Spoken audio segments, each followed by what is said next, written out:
스트레스를 받으면 머리가 빠진다. 이 말 한 번쯤 다들 들어보셨을 거예요. 너무 당연한 얘기로 받아들여져 왔었는데 최근 나오는 연구들을 보면 스트레스로 인해서 모낭세포가 직접 파괴될 수도 있다는 점이 저한테도 좀 새로웠어요. 잠시 빠졌다가 다시 자라는 게 아니라 파괴까지 될 수 있다. 그러니까 영구 탈모로도 이어질 수 있다는 거죠. 그리고 한 번 큰 스트레스를 받으면 그때 생긴 면역 변화가 우리 몸 안에 남아서 나중에 또 쉽게 탈모를 만들 수 있다는 겁니다.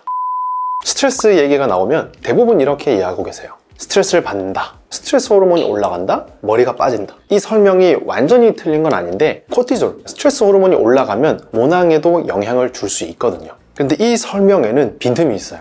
왜 어떤 사람은 스트레스를 받고 나서 갑자기 머리가 확 빠지는지, 또 왜 어떤 사람은 스트레스가 사라진 뒤에도 탈모가 계속되는지, 그리고 왜 원형 탈모증은 몇 달, 심지어 몇 년 뒤에 갑자기 재발하는지, 코티졸, 스트레스 호르몬 하나로는 이걸 다 설명하기가 어렵다는 거예요. 그래서 최근 연구들을 보면 스트레스 상황에서 코티졸보다 훨씬 더 빠르고 강하게 반응하는 게 있다는 게 밝혀졌고요. 그게 바로 교감신경이에요.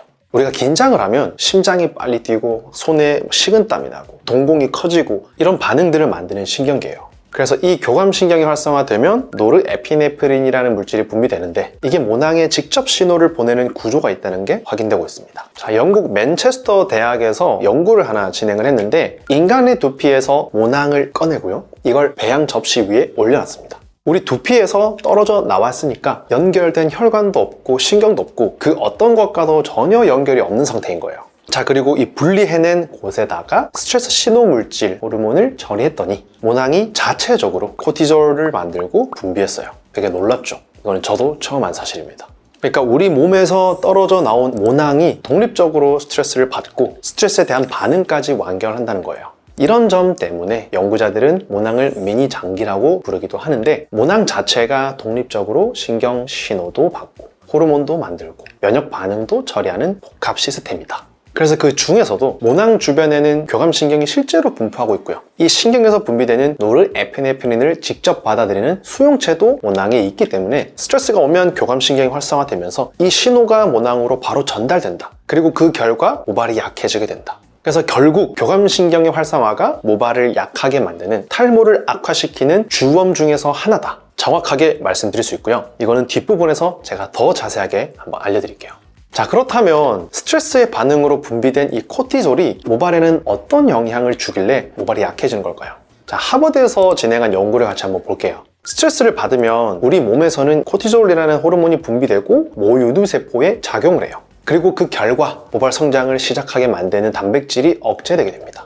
모낭 줄기세포의 활성도 떨어뜨리게 되고 결국 모낭세포가 정상 주기를 돌지 못하고 휴지기에 고착화되게 되는 거죠. 굵어지지 못하고 가늘어진 상태로 지속되고 빠진 상태로 지속되다가 점점 회복이 힘들어지게 된다. 자, 두 번째는 물리적인 환경 변화의 요소인데 스트레스 호르몬이 이 코티졸이 오래 높게 유지되면 피부 구조 자체가 바뀌기 시작합니다. 우리 피부, 두피는 스트레스를 받으면 받을수록 히알루론산이랑 프로테오글라이칸 같은 피부의 핵심 구조 물질이 약 40%까지 감소하고 분해는 시간이 갈수록 촉진되게 돼요. 그러니까 약해지고 분해된다는 거예요.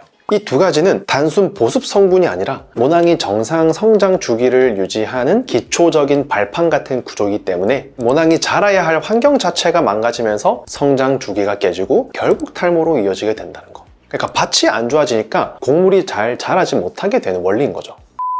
자, 그렇다면 방금 제가 말씀드린 이 코티졸 호르몬을 분비하는 부신을 우리 몸에서 제거하면 과연 모발은 좋아질까? 그러니까 스트레스를 받았을 때 과연 이 탈모를 촉발시키는 주범이 코티졸인지 확인하기 위한 연구를 한 거예요. 관련해서 흥미로운 연구가 하나 있는데 2020년에 진행된 연구예요. 연구팀은 쥐의 부신을 외과적으로 양쪽 모두에서 제거했어요.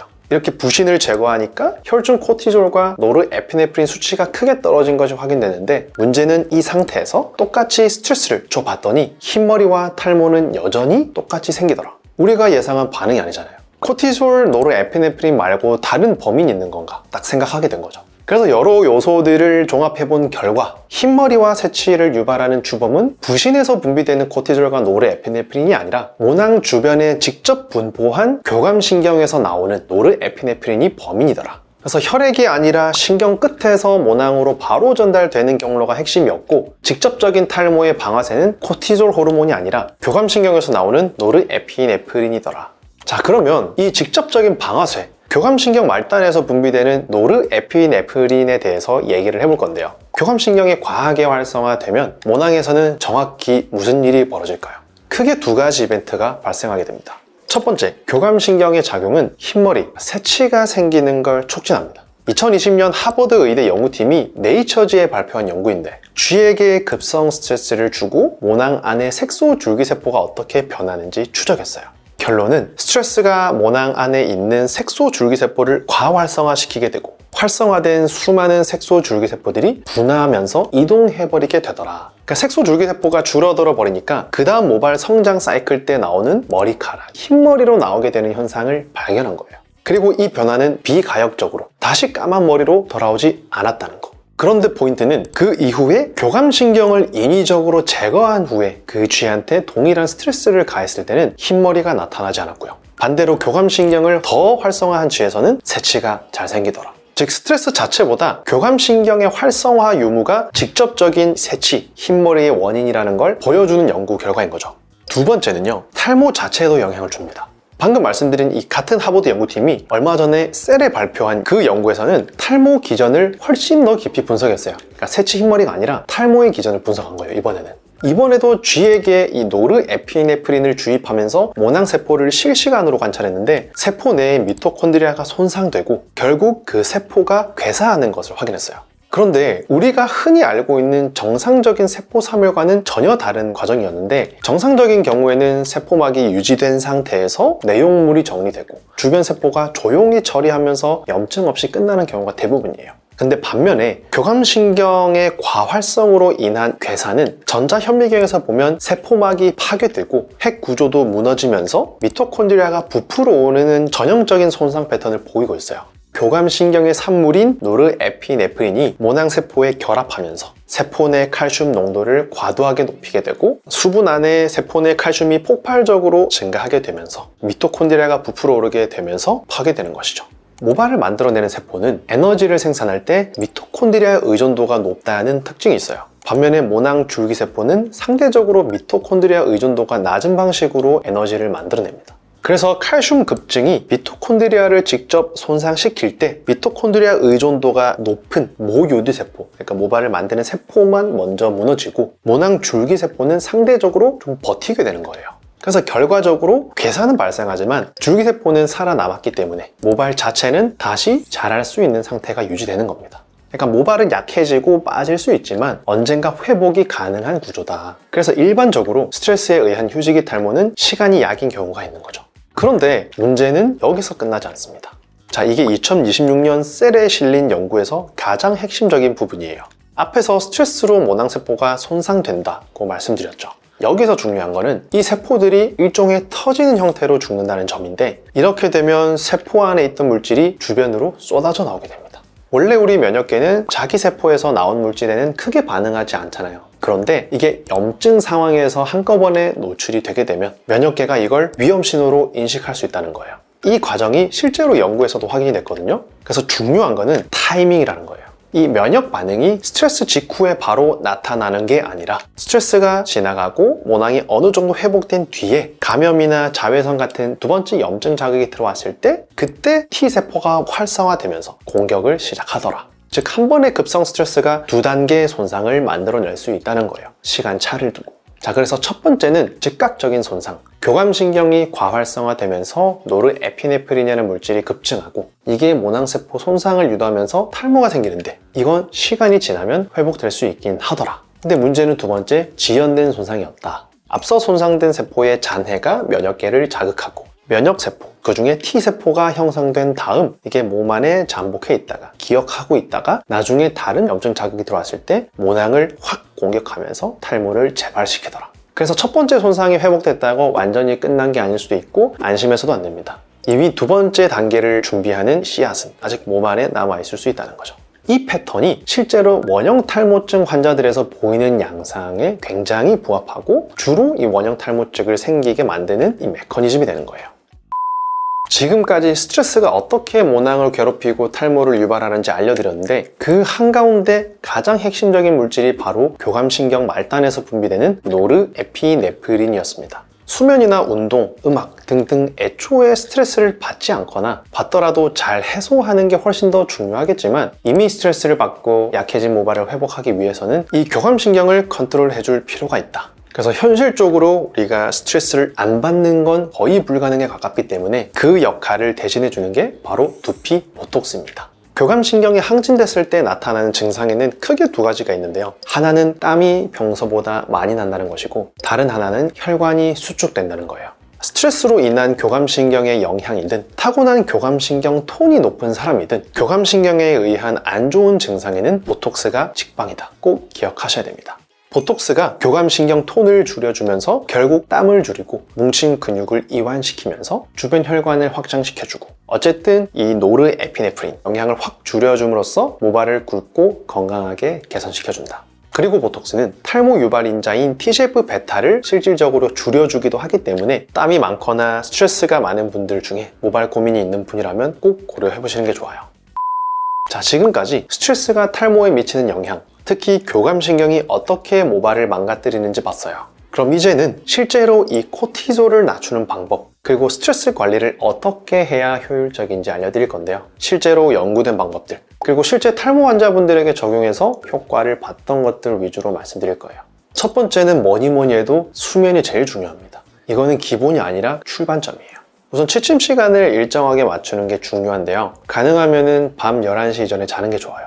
이 시간대에 성장 호르몬이 많이 분비되면서 모발 재생이 활발해지기 때문이에요. 그래서 이걸 놓치면 회복 리듬 자체가 흔들리게 되고, 그리고 자기 전에 스마트폰 이거 꼭 줄이셔야 됩니다. 어두운 방 안에서 우리가 핸드폰을 오래 보면 폰에서 나오는 블루라이트가 멜라토닌을 억제해서 수면의 질을 굉장히 많이 떨어뜨려요. 그래서 최소 1시간 전에는 멀리 하는 게 좋고, 그게 어렵다면 블루라이트 필터라도 켜는 게 좋고요. 수면의 질이 그만큼 중요하기 때문에 핸드폰 사용 조심하셔야 되고, 그리고 카페인도 되게 중요해요. 생각보다 우리 몸에 이 카페인이 오래 남아있어서 잠들기 최소 8시간 전에는 끊는 게 좋아요. 이 점도 참고하셔야 되고, 그리고 술도 굉장히 안 좋아요. 술을 먹으면 좀 노곤해지면서 잠은 잘 드는 것 같아도 술이 깊은 수면의 질을 또 많이 방해하기 때문에 오히려 교감신경을 항진시킬 수 있거든요.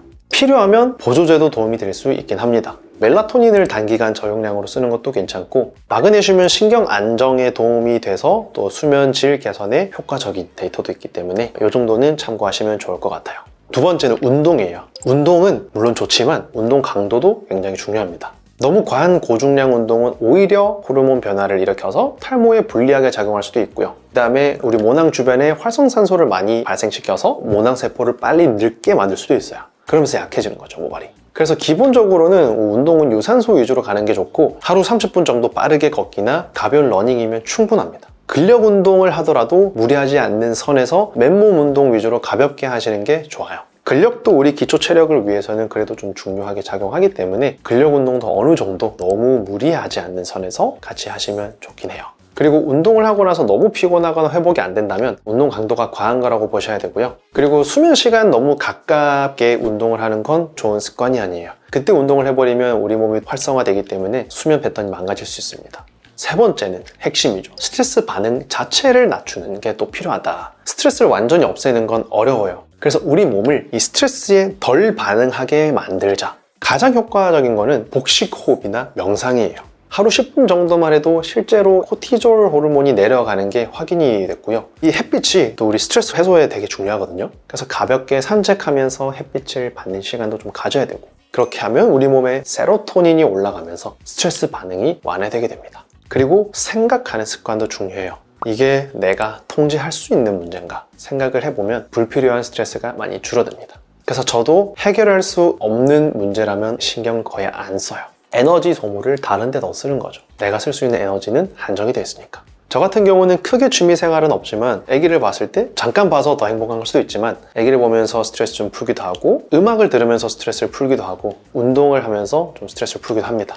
이 영상을 보시는 분도 내 취미에 몰두할 수 있는 시간을 갖는 게 내가 다른 데서 받는 스트레스 해소에 굉장히 중요하다. 꼭 기억하셨으면 좋겠어요. 그리고 예전에 나 혼자 산다에 2PM 우영님이 나왔었는데, 본인은 아로마 테라피를 통해서 스트레스를 해소한다고 하시더라고요. 아로마 테라피를 통해서 스트레스를 푸는 것도 저는 굉장히 도움이 많이 되고 좋은 것 같아요. 참고하시고요. 그 다음에 마지막 네 번째는요, 보조적이긴 하지만 스트레스를 받았을 때 생기는 물질을 빨리 우리 몸에서 대사시키는 걸 도와주는 영양제나 보조제 같은 걸 드시는 것도 도움이 될 수 있다는 거예요. 그래서 기본은 생활 습관이 돼야 되고요. 그 다음에 이런 영양은 보조적으로 들어가긴 하니까 참고만 하시면 되세요. 대표적으로 오메가3, 비타민 B, 긴장 완화에는 태아닌, 그리고 자기 전에는 캐모마일이나 레몬밤 같은 허브차도 수면을 도와준다고 합니다. 그러니까 따뜻한 차 같은 거. 몸이 이완되면서 자연스럽게 수면으로 이어지기 좋거든요.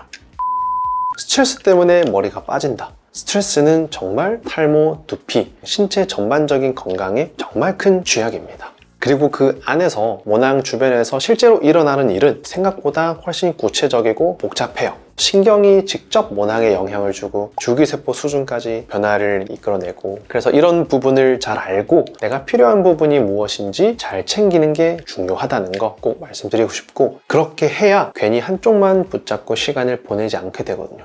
그래서 오늘 내용도 전반적인 이 모발 건강과 관련해서 좀 도움이 되셨으면 좋겠고요. 궁금한 게 있으시면 댓글로 남겨주세요. 제가 시간이 되는 한 최대한 답변 달아드리겠습니다. 그래서 오늘 영상은 여기까지고요. 저는 다음 영상에서 또 좋은 영상으로 인사드릴게요. 감사합니다.